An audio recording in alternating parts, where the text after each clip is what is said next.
What thing are you still salty about? I took my daughter to the ER and the doctor told me it was nothing, when it clearly wasn't nothing. My daughter was 6, always full of energy and laughter, but suddenly she started looking tired all the time. At first I figured maybe it was just school wearing her out, but she kept saying her stomach hurt, she wasn't eating much, and at night she'd wake up crying about stuff that didn't even make sense, like bugs in her room, shadowy figures, things she'd never really worried about before. By the 3rd day she was running a low fever. As a mom, you get this gut feeling when something's not right, so that afternoon I finally took her to the ER. We got there and waited. She sat next to me, leaning on my arm. I kept whispering it would be okay. When the doctor finally came in, she looked tired, like she'd had a long day already. She smiled and tried to be reassuring, but I could tell she was just going through the motions. She listened to my daughter's chest, asked a few questions, and then said, "It's probably a virus. Might be anxiety making her feel worse." I tried to tell her it felt different, that my daughter wasn't herself. She seemed slower, more distant, but the doctor nodded and reassured me. She said plenty of fluids and rest should do the trick. I remember holding on to that reassurance. That night, though, thin. G's got bad. I barely slept. I sat by her bed watching her chest go up and down way too fast. Her face was flushed and sweaty, and her body barely moved at all. I felt that same gut feeling again, stronger now, telling me I'd made a mistake by leaving the hospital. 2 days later, everything fell apart. My daughter couldn't even sit up. She was pale, her lips dry and cracked. She felt hot one second, freezing the next. I scooped her up and ran to the car, yelling for my husband to hurry. She went limp in his arms on the way inside the ER, and that's when I started panicking. This time a new doctor saw her, and the moment he took one look at my daughter, his face changed. His eyes got serious and worried. He started shouting for nurses and other doctors. Within minutes, there were machines and IV lines everywhere. It felt like being in the middle of some awful movie,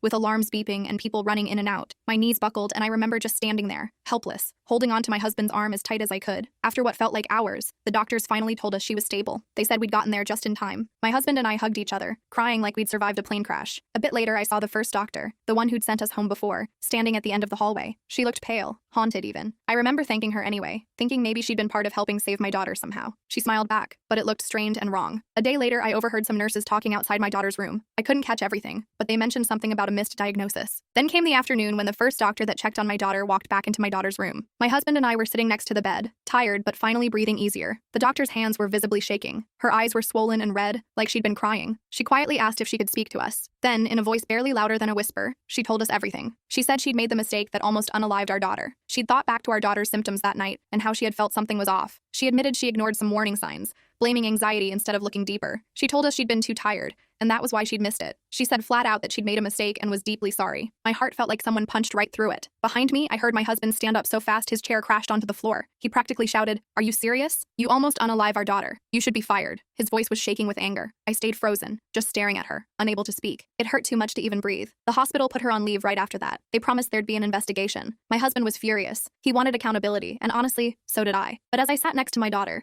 who was now slowly getting better, I realized there were more important things to focus on. Still though, her license should be revoked.